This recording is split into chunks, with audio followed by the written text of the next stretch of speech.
नमस्कार, लोकस्वर टीवी में आपका स्वागत है। मैं हूं प्रियंका। आइए शुरू करते हैं खबरों का सिलसिला। जांजगीर चांपा जिले से 11 हाथियों का दल बिलासपुर जिले में पहुंच गया है। सोमवार की देर रात हाथियों का दल लीलागर नदी को पार करने की सूचना मिली। वन विभाग में हड़कंप मच गया, लिहाजा क्षेत्र के सभी गाँव में मुनादी कर ग्रामीणों को अलर्ट कर दिया गया है।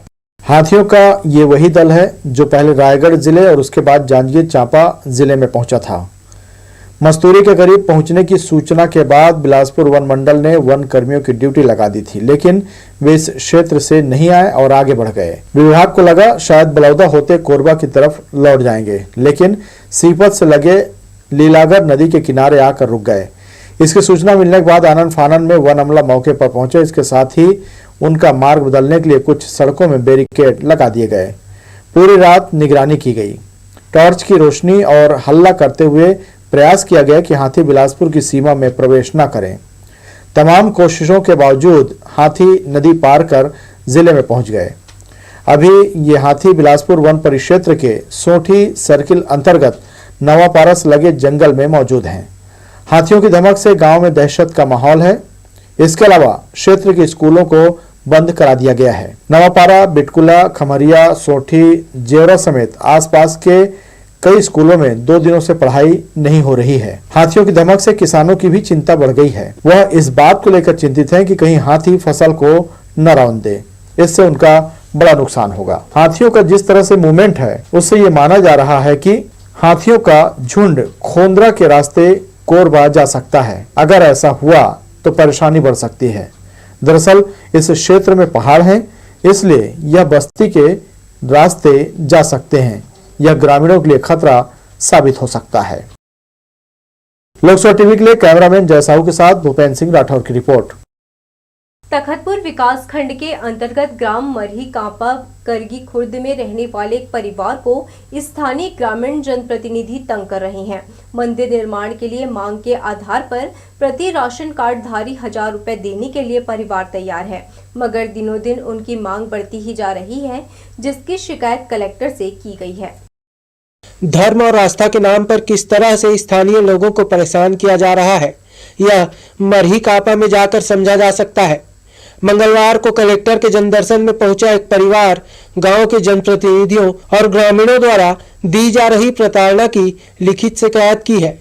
बुजुर्ग ग्रामीण ने बताया कि गांव में लोगों ने मीटिंग कर एक मंदिर निर्माण के लिए प्रत्येक राशन कार्ड धारी परिवार से 1000 लेने का निर्णय लिया था।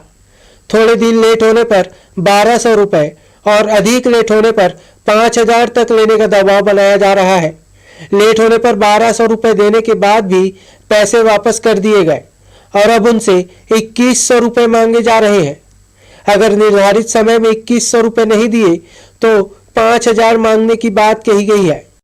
हमारे मजबूरी कारण पैसा हम 1000 नहीं दे सकें, उसके बाद में कहीं चलो 1200 पर ही कहेंगे तो 1200 तुम कहीं करार बांधे देखा 2-3 दिन के बाद बताइए तो कहीं सीधा कह दिन के भाई तो 1200 पैसा हम नहीं लें तो 2100 देल कही तो मैं सीधा कहे मोल लेकर आई तो भाई तो तुम ले हम अपन दे डाले हैं और वो अपन पैसा अपन कार्ड चले दही मुखर कहे के अनुसार नहीं देंगे। नहीं छोड़े मतलब छोड़े कैसे छोड़े माल लेते हैं तो बताएंगे गाँव के मन निकाल दिन तो साथ कैसे व्यवहार करते हैं तब तो पहले व्यवहार करते हैं गोठ बात सब चीज उसने अब नहीं कर रहे हैं। बुजुर्ग ने अपने हिस्से का 1000 पहले ही दे दिया था, मगर उसके बेटे का मसला यहाँ फंस चुका है। गांव में न होने के कारण उसे 1200 रुपए देना पड़ा, मगर वहां के जनप्रतिनिधि और मंदिर समिति के पदाधिकारी अब 1200 रुपए वापस कर 2100 रुपए की मांग कर रहे हैं। यह परिवार पैसे देने के लिए तैयार है, मगर दादागिरी और जिस तरह से परेशान किया जा रहा है उससे वे निराश हो गए हैं। उन्होंने बताया कि अब गांव के लोग उनसे बोलचाल बंद कर रहे हैं। एक तरह से धीरे धीरे हुक्का पानी बंद करने की तैयारी की जा रही है। गांव वाले जो थे उन लोग पैसा को हमारे घर में छोड़ के चले गए, हाथ में भी नहीं दिए, छोड़ के चले गए कि नहीं लेना है ऐसे करके। फिर दूसरे दिन बैठक हुआ कि वो पैसा नहीं दिया, ऐसे करके उनको गांव से बहिष्कृत किया जाए ऐसे करके, और बहिष्कृत कर दिया गया। आज की डेट में किसी को फोन करते हैं तो फोन को नहीं उठाते हैं। बहिष्कृत कर दिए? हाँ, बहिष्कृत कर दिया गया, फोन को नहीं उठाते हैं।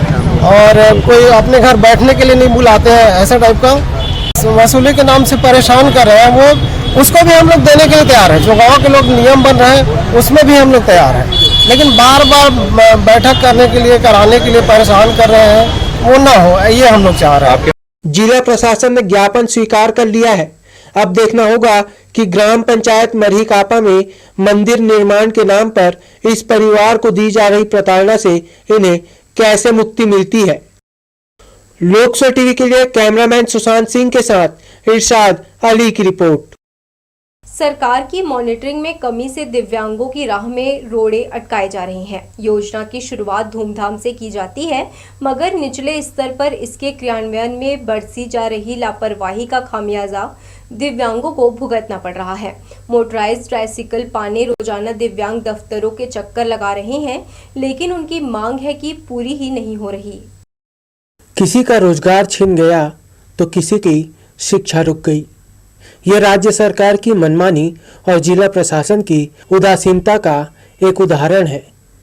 सरकार अपनी जनता को हर मुमकिन मदद करने की बात कहती है, मगर उस पर अमल करने में कहीं न कहीं पीछे रह जाती है।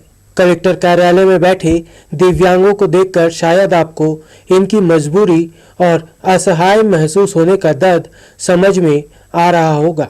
दरअसल ये दिव्यांग पिछले कई महीनों से मोटराइज्ड ट्राइसिकल की मांग को लेकर दर-दर भटक रहे हैं। कई बार अपमान सहा, अधिकारियों की फटकार भी सुनी, लेकिन क्या करें, इनकी मजबूरी जो है कि इन्हें शासन की योजना का लाभ लेना है। इनमें से एक की रोजी रोटी मोटराइज्ड ट्राइसिकल की वजह से रुक गई तो एक की शिक्षा ही आगे पूरी नहीं हो सकी। कपड़ों की फेरी लगाने वाले दर्री कापा के धनलाल बघेल और कपसिया कला के सावंत बंजारे ने अपनी पीड़ा बताई। 5-6 साल हो गए मिले, अभी अब नहीं मिले। फिर वो 2-3 बार गया मैडम पास, तो हम आएगा तो देंगे, अभी नहीं आया है। ऐसे करके 6-6 महीना हो गए घुमा रहा है। और फिर फोन कर बे तो कहते हैं हम बार बार नौकर लगे हैं तुम्हारा रे, जब आएगा तो देंगे ना, ऐसे कि ना धमका देता है। अभी जीवन यापन के लिए अब घरे में बैठ रहे हैं, कहूँ तो नहीं जा सकते ट्राइब में। मैं वो कपड़ा धंधा करता हूँ, मैं सर बाजार लेके बैठता हूँ। हाँ, साइकिल रहते फेरी लगा तो बाजारों बैठता हूँ, यही समस्या है सर। 3 साल हो चुका है, छोड़ चुका हूँ पढ़ाई, घर में बैठा रहता हूँ। मेरा मतलब हाँ मोटरसाइकिल नहीं मिला है, तो मैं पढ़ाई के लिए अप्लाई करने आया हूँ। मेरे को मिलेगा तो मैं पढ़ाई करूँगा। हम घर में तो माँ अकेली है, वो बेचारी क्या करेगी। 3 साल हो चुका है पढ़ाई को। अभी भी सरपंच को बोलता हूँ, वो दिलाता हूँ करके नहीं दिलाता है, बहुत दिन हो गया। बिलासपुर जिले में ही 300 से अधिक दिव्यांग ट्राइसिकल और मोटराइज्ड ट्राइसिकल की अर्जी लगाए बैठे हैं। इधर राज्य सरकार ने खरीदी पर फिलहाल रोक लगा रखी है। अब जरा सोचिए कि आखिर इन दिव्यांगों का क्या कसूर है कि इन्हें शासन की योजना का लाभ ही नहीं मिल पा रहा है। अब देखना होगा कि संवेदनशील मुख्यमंत्री और उनका प्रशासन इन्हें कब तक दर-दर की ठोकरें खिलवाएगा। लोकसभा टीवी के लिए कैमरामैन राजा खान के साथ नीरज शर्मा, बिलासपुर। कलेक्टर के जनदर्शन कार्यक्रम में मंगलवार को लोग बड़ी संख्या में जुटे। समस्या का समाधान पाने की आशा में ग्रामीण और शहरी नागरिकों ने कलेक्टर से मिलकर आवेदन सौंपा। इनमें बहुत से फरियादी विभिन्न मांगों को लेकर जनदर्शन में आए थे। बिलासपुर कलेक्टर सौरभ कुमार से सीधे मुलाकात का जनदर्शन कार्यक्रम लोकप्रिय हो चला है। कलेक्ट्रेट कार्यालय परिसर में मंगलवार को फरियादियों की लंबी कतार लगी थी। इनमें सभी उम्र और वर्ग के महिला पुरुष समस्या का निदान पाने की उम्मीद में पहुंचे थे। कुछ निजी तो ज्यादातर सरकारी कामकाज के सिलसिले में कलेक्टर से मिलने आए। इनमें शासकीय भूमि का पट्टा, अलग अलग योजना का लाभ दिलाने और राजस्व संबंधी आवेदन करते लोग दिखे। मैं गरीबी रेखा कार्ड बनवाने आई हूँ।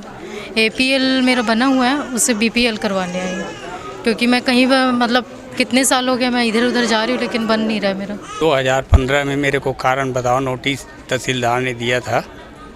अब वो ज़मीन को बोल रहा है संजय अग्रवाल मेरा है करके, नंबरी ज़मीन है करके मेरे को बेदखल करना चाहता है। कलेक्टर सौरभ कुमार ने प्रतीक्षा हॉल में अस्थायी कार्यालय लगाकर सभी आवेदनों का अवलोकन किया। त्वरित निराकरण वाले मांग पत्र मौजूद विभागों के हवाले कर दिए, जबकि राजस्व और विवाद निपटान के आवेदनों को जांच के लिए सुरक्षित रखा है। साप्ताहिक जनदर्शन कार्यक्रम में उमड़ने वाली भीड़ को विभागों के अधिकारियों से निराशा हाथ लगी है, ये समझा जा सकता है। वहीं जानकारी के अभाव में भी बहुत से नागरिक सीधे कलेक्टर के पास आते हैं। कैमरामैन सतीश साहू के साथ दिलीप जगवानी, लोकसभा टीवी, बिलासपुर। तखतपुर विकासखंड के ग्राम पंचायत गनियारी में मंगलवार को बेजा कब्जा हटाने के नाम पर जमकर बवाल मचा। नियम विरुद्ध सड़क किनारे सरकारी जमीन से कब्जा हटाया जा रहा था, जिसका विरोध कब्जाधारी कर रहे थे। आखिरकार बाजार परिसर के सीमांकन के बाद वहां से कब्जा हटाने पर बात बनी। ग्राम पंचायत गनियारी के सरपंच ने मुख्य मार्ग पर सरकारी जमीन पर काबिज ठेला गुमटियों को हटाने के लिए तहसील में आवेदन पेश किया था, जिसके बाद तहसीलदार ने कब्जाधारियों को नोटिस जारी किया। मंगलवार को तहसीलदार पटवारी आरआई की टीम के साथ कोटा पुलिस के जवान दलबल के साथ कब्जा हटाने पहुंचे।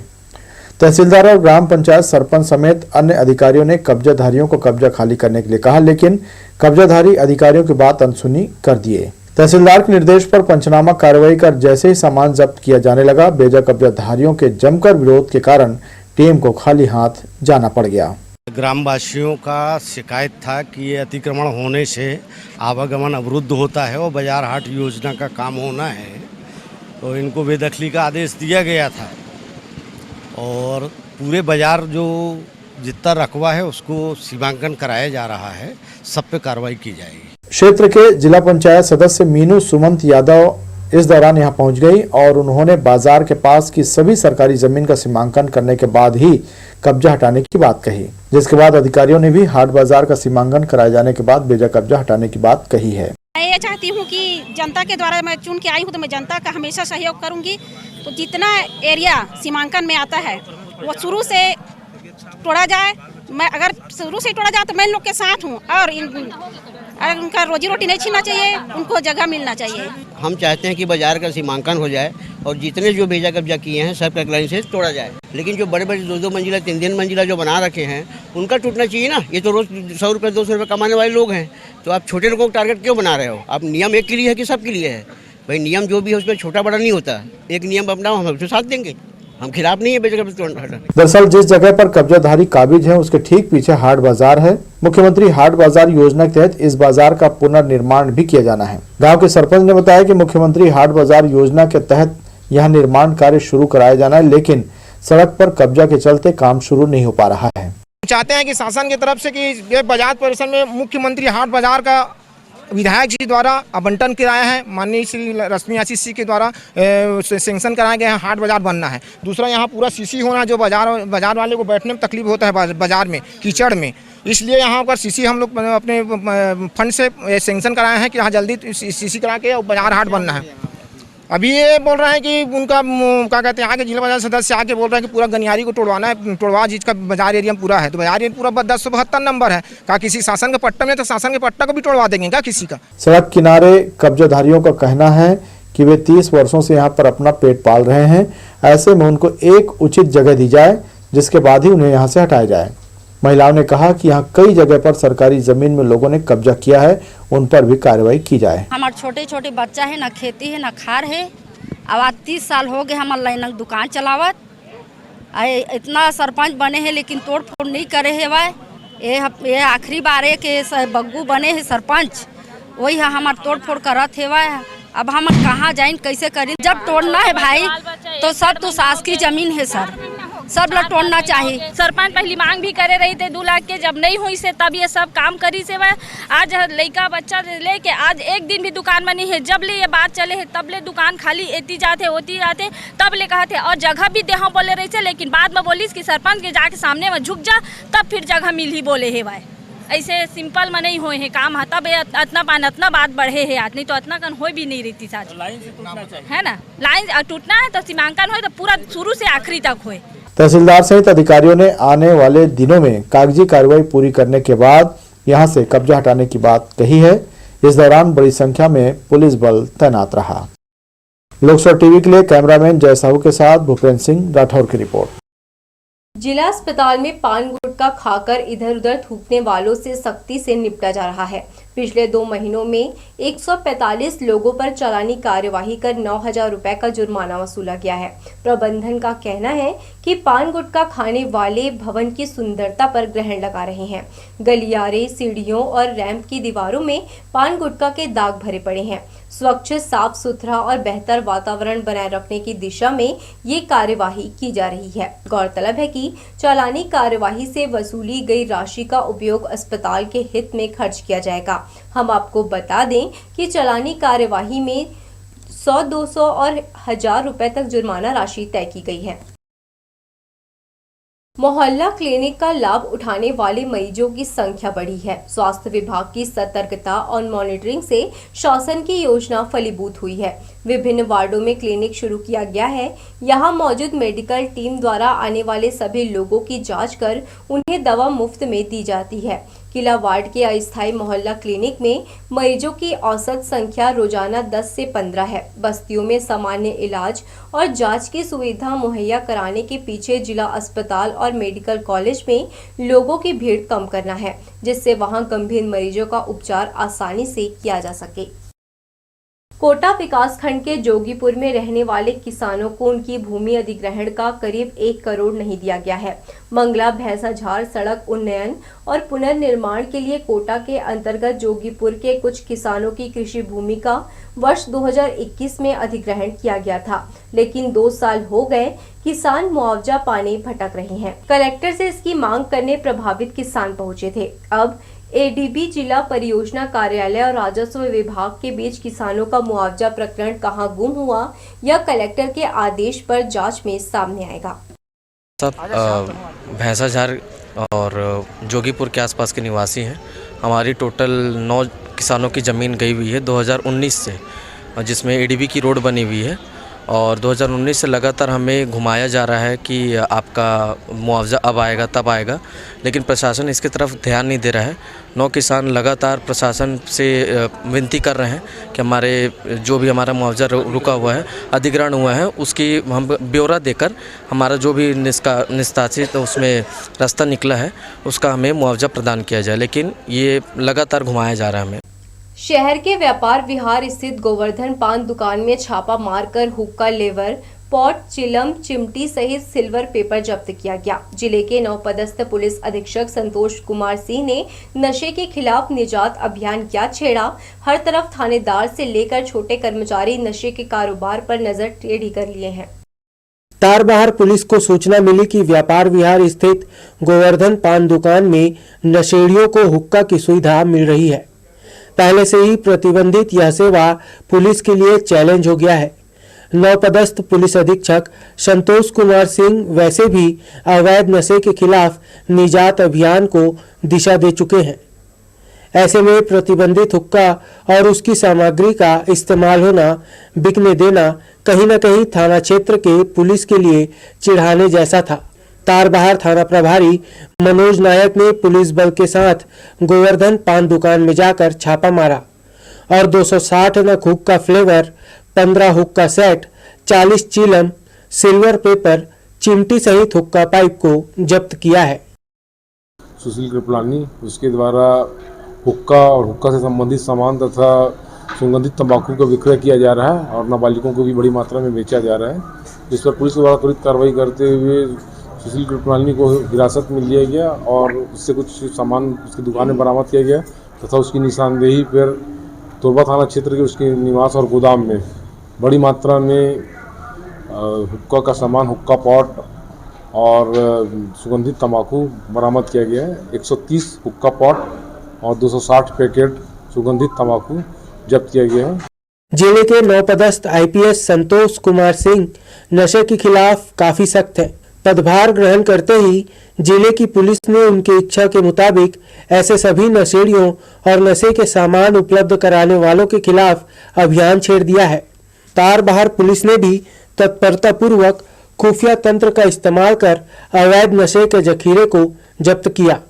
देर शाम पुलिस ने इस मामले का खुलासा किया। इस कार्रवाई के बाद अवैध हुक्का कारोबारियों में हड़कंप मचा हुआ है। पुलिस ने इस मामले में लिप्त कारोबारी के खिलाफ 2022 संशोधन कोटप्पा एक्ट के तहत कार्रवाई की है। लोकसभा टीवी के लिए कैमरामैन प्रदीप भोई के साथ इरशाद अली की रिपोर्ट। 7 साल से फरार 307 मामले के आरोपी को सिविल लाइन पुलिस ने गिरफ्तार किया है। घटना 4 अक्टूबर 2016 की है। पीड़ित जीवन सिंह को फ्लैक्स लगाने के नाम पर आरोपी दिनेश लालवानी और चंदन सारथी ने चाकू से हमला कर गंभीर रूप से घायल कर दिया था। घटना के बाद आरोपी दिनेश को पुलिस ने गिरफ्तार किया, जबकि दूसरा आरोपी चंदन सारथी फरार था, जिसे मंगलवार को पकड़ लिया गया। सिविल लाइन थाना इलाके में युवक की संदिग्ध हालत में लाश मिलने के मामले में पुलिस पोस्टमार्टम रिपोर्ट का इंतजार कर रही है। मृतक का नाम गोवर्धन यादव है, जो ट्रांसपोर्ट में वाहन चलाने का काम करता था। मृतक के शरीर में चोट के निशान हैं। वहीं मृतक के परिजन हत्या की आशंका जता रहे हैं। आपको बता दें कि इस मामले में सीसीटीवी फुटेज सामने आया है, जिसमें मृतक युवक 4 पहिया वाहन से उतरकर भागते नजर आ रहा है। पुलिस ने उस वाहन को भी जब्त कर लिया है। मामले में कुछ संदेहियों से पुलिस की पूछताछ जारी है। जिला अस्पताल में पहुंचने वाले मरीजों को मंगलवार को इलाज कराने में काफी दिक्कतों का सामना करना पड़ा। दरअसल जिला अस्पताल की पुरानी बिल्डिंग में संचालित पंजीयन काउंटर का सर्वर डाउन था, लिहाजा लोगों को मातृ शिशु अस्पताल के पंजीयन काउंटर से पर्ची कटानी पड़ी, लेकिन उन्हें यहां भी लंबी कतार का सामना करना पड़ा। मगर जब तक उनका पंजीयन होता, इधर पुरानी बिल्डिंग में मौजूद चिकित्सक निर्धारित समय के बाद वे भी लौट गए। गौरतलब है कि कुछ दिन पूर्व निरीक्षण में पहुंची कायाकल्प की टीम ने अव्यवस्था को दूर करने की हिदायत दी थी, लेकिन इस नज़ारे को देखकर आप अंदाजा लगा सकते हैं कि प्रबंधन मरीजों को लेकर कितना गंभीर है। भारत रत्न से सम्मानित स्वर कोकिला लता मंगेशकर की पहली पुण्यतिथि पर देश भर ने उन्हें याद कर श्रद्धांजलि दी। आज भले ही उनके निधन को पूरे 1 वर्ष हो गया है, मगर कला और संगीत प्रेमियों के लिए दीदी के गाने और उनकी गायकी का अंदाज आज भी जिंदा है। उनके प्रशंसकों ने संगीत की देवी को अपने अपने तरीके से याद किया और उन्हें नमन किया। सोमवार को 7 स्टार म्यूजिकल ग्रुप द्वारा शहर के एक निजी होटल में यादें कार्यक्रम का आयोजन कर उन्हें भावभीनी श्रद्धांजलि दी गई। कार्यक्रम में शहर के गायक गायिकाओं ने स्वर्गीय लता मंगेशकर के गाए हुए नगमों को गाकर उन्हें याद किया। इस दौरान मौजूद लोगों ने एक से बढ़कर एक सदाबहार गीतों का आनंद उठाया।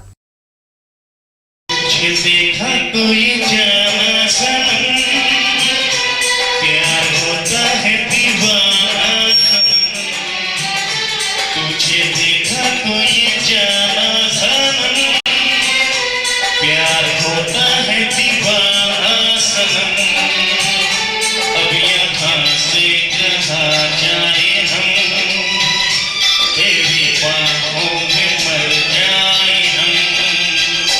तुझे देखा कोई जाना सनम, प्यार होता है दीवाना सनम, अब यहाँ से जहाँ जाए हम, तेरी बाहों में मर जाए हम। तेरी गाना किससे जाके मारे ना, ये पगला है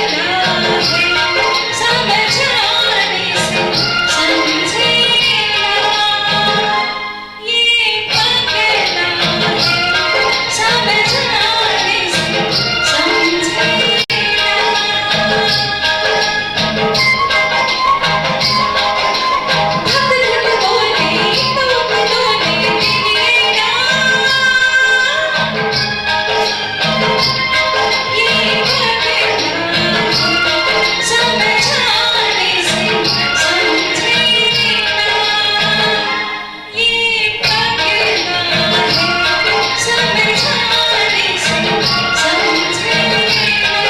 समझे seven star musical group Bilaspur Lata ji की प्रथम पुण्यतिथि के उपलक्ष्य में उनकी यादें के लिए यह कार्यक्रम हमारे सब ग्रुप के गायक गायिका लता जी की यादें में अपना गीत प्रस्तुत कर रहे हैं। श्रीमद् भागवत महापुराण में समाहित विभिन्न धार्मिक प्रसंगों में मानव कल्याण का संदेश जानकर श्रद्धालु चमत्कृत हुए और उन्हें ज्ञान हुआ कि सांसारिक जीवन में संबंधों का आदर करने पर ईश्वर प्रसन्न होते हैं। पंडित ओम प्रकाश तिवारी इन दिनों यह पावन कथा सरकंडा के देवनंदन नगर में सुना रहे हैं। ज्ञान यज्ञ सप्ताह के तीसरे दिन रहुगण संवाद और भवाटनी वर्णन सुनकर भक्तों का उत्साह जाग उठा।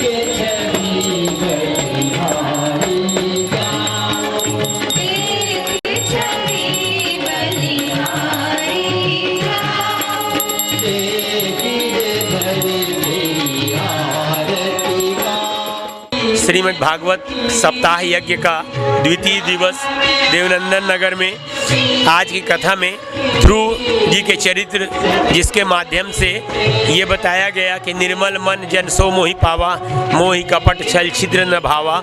यदि हमारे अंतरात्मा में परमात्मा के प्रति प्रेम है तो हम किसी भी उम्र में, किसी भी समय, किसी भी माध्यम से उन्हें प्राप्त कर सकते हैं। निगम प्रशासन ने लाखों रुपए खर्च कर शहर के भीड़ भाड़ वाले इलाके में शुद्ध पेयजल के लिए आरओ लगवाया था, जो शुरुआती समय से ही खराब हो गए और कभी चालू ही नहीं हुए। एक बार फिर से आरओ मशीन की साफ सफाई की जा रही है। नेहरू चौक में लगने के बाद से बंद पड़ी मशीन को शुरू करने निगम प्रशासन कवायद में जुटा हुआ है।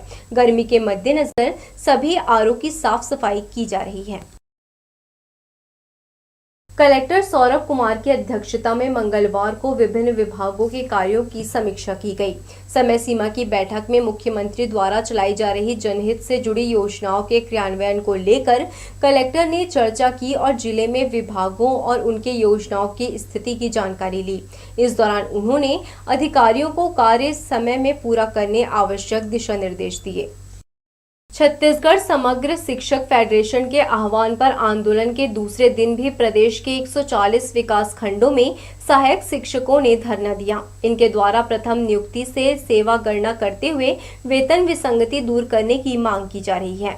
प्रदेश पदाधिकारी रंजीत बनर्जी, अश्वनी कुर्रे, जिला अध्यक्ष डीएल पटेल, जिला सचिव विकास कायरवार और महिला प्रकोष्ठ के सदस्यों ने जिले के सभी ब्लॉक में पहुंचकर सदस्यों का उत्साह बढ़ाया और कहा उनकी जायज मांग पूरा कराने प्रदेश स्तर पर बातचीत कर जल्दी हल निकाला जाएगा।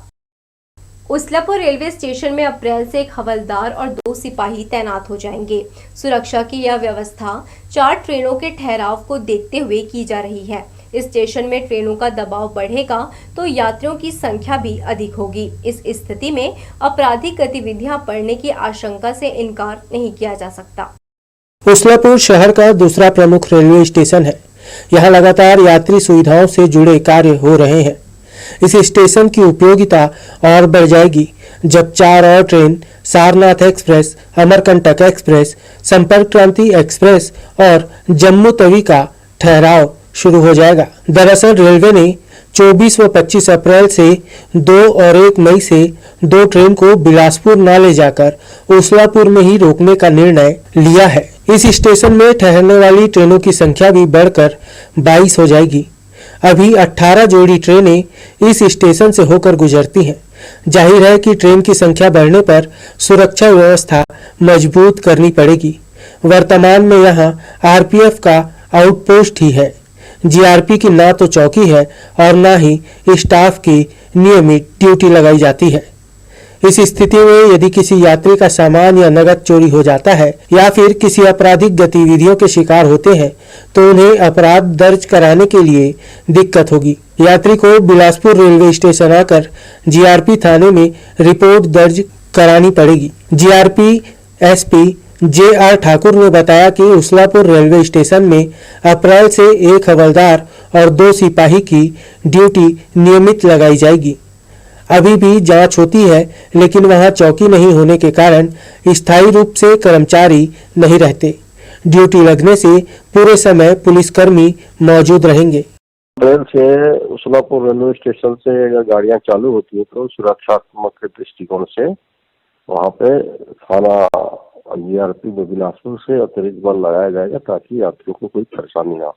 दोनों स्टेशन के बीच की दूरी लगभग 12 किलोमीटर है। यात्रियों को यह समस्या शुरुआत से ही हो रही है, पर उस समय ट्रेनों का दबाव नहीं था। धीरे धीरे ट्रेनों की संख्या बढ़ रही है, इसलिए अब जीआरपी चौकी या स्टाफ की मौजूदगी जरूरी हो गई है। लोकसभा टीवी के लिए कैमरामैन जय साहू के साथ भूपेंद्र सिंह राठौर की रिपोर्ट। इंदौर नर्मदा एक्सप्रेस, बिलासपुर चिरमिरी, बिलासपुर रीवा और सारनाथ एक्सप्रेस सहित 4 अन्य ट्रेनों का स्टॉपेज भी उसलापुर में देने की तैयारी चल रही है। उसलापुर से कटनी की ओर जाने वाली सारी ट्रेनों का स्टॉपेज प्लेटफॉर्म नंबर 2 है। उसलापुर आदर्श रेलवे स्टेशन में स्टॉपेज देने से पूर्व यात्रियों के लिए कार्य करने का आदेश मंडल रेल प्रबंधक प्रवीण पांडे ने दिया है। 2 महीने बाद 1 अप्रैल से रेल मंडल की घोषित 4 मुख्य एक्सप्रेस ट्रेनें संपर्क क्रांति, जम्मू तवी, अमरकंटक और सारनाथ एक्सप्रेस को बिलासपुर की बजाय उसलापुर आदर्श रेलवे स्टेशन में ठहराव देना शुरू कर दिया जाएगा। इन चारों ट्रेनों के ठहराव के कारण यात्रियों की संख्या बढ़ने से सुविधा भी बढ़ानी पड़ेगी, जिसके लिए रेल प्रशासन ने अब तक प्रस्तावित कार्यों के टेंडर नहीं किए हैं। दुर्ग रायपुर से बिलासपुर आकर कटनी जाने वाली 4 मुख्य ट्रेन संपर्क क्रांति, सारनाथ, अमरकंटक और जम्मू तवी एक्सप्रेस को दादा पारा से बिलासपुर की बजाय उसलापुर में स्टॉपेज देने का आदेश जारी किया गया है। 1 अप्रैल से उसलापुर रेलवे स्टेशन में स्टॉपेज दिए जाने वाली चारों ट्रेनों की बुकिंग भी शुरू नहीं हो सकी है, जबकि रेलवे बोर्ड के नियमानुसार किसी भी एक्सप्रेस ट्रेन के चलने के 4 महीने पहले बुकिंग प्रक्रिया संबंधित स्टेशन से शुरू कर दी जाती है ताकि यात्रियों को कंफर्म बर्थ मिल सके। अभी भी रेलवे के सर्वर में बुकिंग की जानकारी बिलासपुर से मिल रही है। प्लेटफॉर्म नंबर 2 में शेड आधा अधूरा पड़ा हुआ है। यात्री अब भी धूप में खड़े होकर अपनी ट्रेनों का इंतजार करते नजर आते हैं। सुविधा जल्द नहीं बढ़ाई गई तो यात्रियों में रेलवे के प्रति खासा आक्रोश देखने को मिल सकता है। लोकसभा टीवी के लिए कैमरामैन जय साहू के साथ भूपेंद्र सिंह राठौर की रिपोर्ट। तो ये थी हमारी लोकसभा टीवी की तमाम खबरें। अगले बुलेटिन में आपसे फिर होगी मुलाकात। तब तक के लिए पूरी टीम के साथ प्रियंका को दीजिए इजाजत। नमस्कार।